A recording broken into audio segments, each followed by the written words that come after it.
제71편.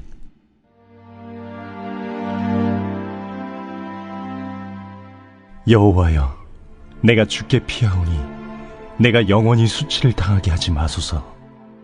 주의 의로 나를 건지시며 나를 풀어주시며 주의 귀를 내게 기울이사 나를 구원하소서. 주는 내가 항상 피하여 숨을 바위가 되소서. 주께서 나를 구원하라 명령하셨으니 이는 주께서 나의 반석이시요 나의 요새이심이니이다. 나의 하나님이여, 나를 악인의 손 곧 불의한 자와 흉악한 자의 장중에서 피하게 하소서. 주 여호와여, 주는 나의 소망이시요 내가 어릴 때부터 신뢰하니시라. 내가 모태에서부터 주를 의지하였으며 나의 어머니의 배에서부터 주께서 나를 택하셨사오니 나는 항상 주를 찬송하리이다. 나는 무리에게 이상한 징조같이 되었사오나 주는 나의 견고한 피난처시오니 주를 찬송함과 주께 영광 돌림이 종일토록 내 입에 가득하리이다. 늙을 때에 나를 버리지 마시며 내 힘이 쇠약할 때에 나를 떠나지 마소서. 내 원수들이 내게 대하여 말하며 내 영혼을 엿보는 자들이 서로 꾀하여 이르기를 하나님이 그를 버리셨은즉 따라잡으라, 건질 자가 없다 하오니 하나님이여, 나를 멀리하지 마소서. 나의 하나님이여, 속히 나를 도우소서. 내 영혼을 대적하는 자들이 수치와 멸망을 당하게 하시며 나를 모해하려 하는 자들에게는 욕과 수욕이 덮이게 하소서. 나는 항상 소망을 품고 주를 더욱더욱 찬송하리이다. 내가 측량할 수 없는 주의 공의와 구원을 내 입으로 종일 전하리이다. 내가 주 여호와의 능하신 행적을 가지고 오겠사오며 주의 공의만 전하겠나이다. 하나님이여, 나를 어려서부터 교훈하셨으므로 내가 지금까지 주의 기이한 일들을 전하였나이다. 하나님이여, 내가 늙어 백발이 될 때에도 나를 버리지 마시며 내가 주의 힘을 후대에 전하고 주의 능력을 장래의 모든 사람에게 전하기까지 나를 버리지 마소서. 하나님이여, 주의 의가 또한 지극히 높으시니이다. 하나님이여, 주께서 큰 일을 행하셨사오니 누가 주와 같으리이까? 우리에게 여러 가지 심한 고난을 보이신 주께서 우리를 다시 살리시며 땅 깊은 곳에서 다시 이끌어 올리시리이다. 나를 더욱 창대하게 하시고 돌이키사 나를 위로하소서. 나의 하나님이여, 내가 또 비파로 주를 찬양하며 주의 성실을 찬양하리이다. 이스라엘의 거룩하신 주여, 내가 수금으로 주를 찬양하리이다. 내가 주를 찬양할 때에 나의 입술이 기뻐 외치며 주께서 속량하신 내 영혼이 즐거워하리이다. 나의 혀도 종일토록 주의 의를 작은 소리로 읊조리오리니 나를 모해하려 하던 자들이 수치와 무한을 당함이니이다.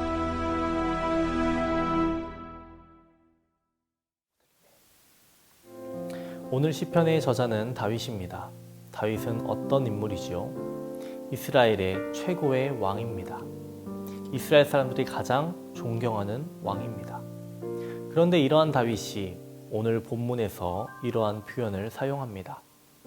하나님이여, 나를 어려서부터 교훈하셨으므로 내가 지금까지 주의 기이한 일들을 전하였나이다. 하나님께서 자신을 어려서부터 교훈하셨다라고 말하고 있는 겁니다. 하나님께서 자신을 어려서부터 가르치셨다라고 말하고 있습니다. 다윗에게는 많은 선생님들이 있었을 것이지만 만일 하나님께서 다윗을 가르치지 않으셨다라면 다른 선생님들은 아무 소용 없었을 것입니다. 다윗은 좋은 어머니의 가르침을 받았습니다. 시편 116편 16절에서 다윗은 이렇게 말합니다. 여호와여, 나는 진실로 주의 종이요 주의 여종의 아들 곧 주의 종이라. 우리는 이 성경 구절을 통해서 다윗에게는 경건한 어머니가 있었음을 알게 됩니다. 다윗은 자신의 어머니를 주의 여종이라고 부르는데 이것은 그녀가 하나님의 종들 중 한 사람이었다라는 것을 보여줍니다. 다윗이 아주 어렸을 때부터 어머니로부터 하나님의 말씀을 배웠다라는 것입니다. 다윗은 조금 큰 후에 틀림없이 그의 아버지에게서도 가르침을 받았을 겁니다. 이새도 하나님의 백성 중에 한 사람으로서 분명히 자기 아들을 지혜롭게 가르치고 마땅히 행할 길을 가르쳤을 거라고 믿습니다. 다윗을 가르친 또 다른 인물이 있습니다. 바로 누굴까요? 선지자 사무엘입니다. 여러분은 다윗이 아직 어릴 때에 사무엘로부터 기름 부음을 받았다라는 사실을 기억하실 겁니다. 사무엘은 다윗의 머리에 기름을 붓고서 그가 언젠가는 하나님의 백성을 다스리는 왕이 될 것이라고 말해 주었습니다.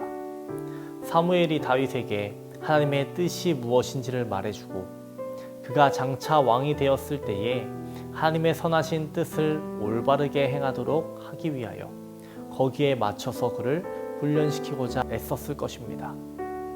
그러나 만일 하나님께서 다윗을 가르치지 않으셨다면 그의 어머니와 아버지, 선지자 사무엘 같은 이 모든 선생님들은 그를 가르칠 필요가 없었을 것입니다. 우리가 잘 아는 웨슬리 목사님의 가정을 보겠습니다. 웨슬리 목사님은 어린 시절부터 제대로 기독교 교육을 받았습니다. 어머니 수산나 웨슬리는 청교도의 유산을 지켜내려 애썼습니다. 그녀의 이러한 열정은 교육에도 나타났습니다. 그녀는 청교도 전통의 교육을 자녀들에게 실시했습니다. 집에는 여러 내교들이 있었습니다. 웨슬리는 이러한 가정 교육이 있었습니다. 웨슬리는 많은 좋은 책들을 가까이 했고 거기에서 배웠습니다.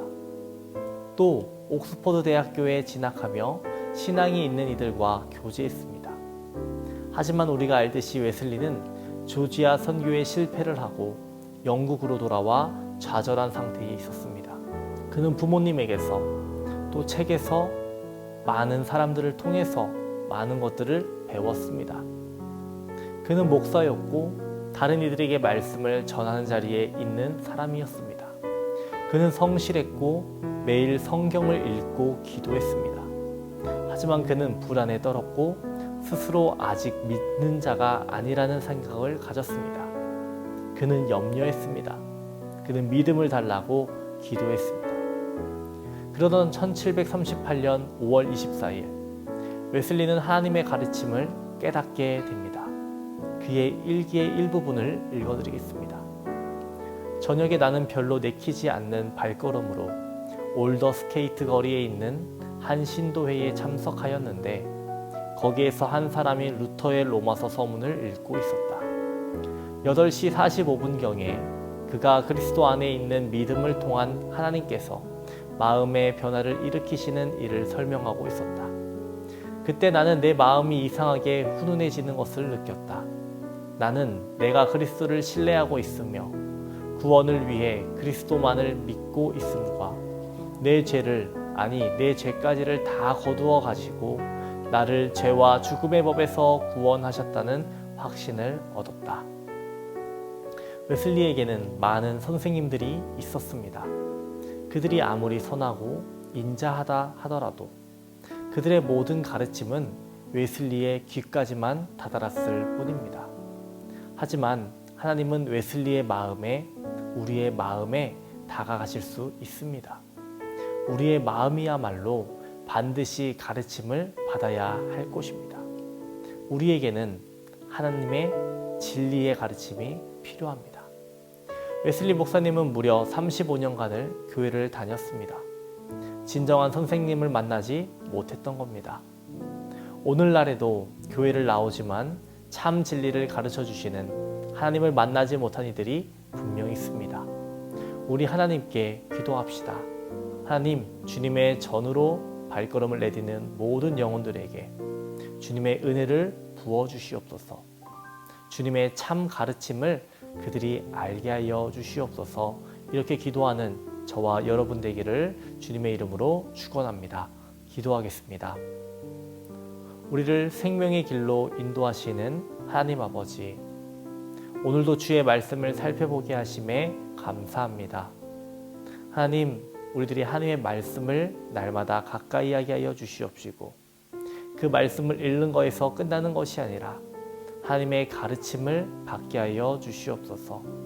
하나님을 만나게 하여 주시옵시고 하나님께서 원하시는 것이 무엇인지 우리들이 분별하게 하여 주시옵시고 우리들이 주님의 기쁨이 될 수 있도록 주님 도와주시옵소서.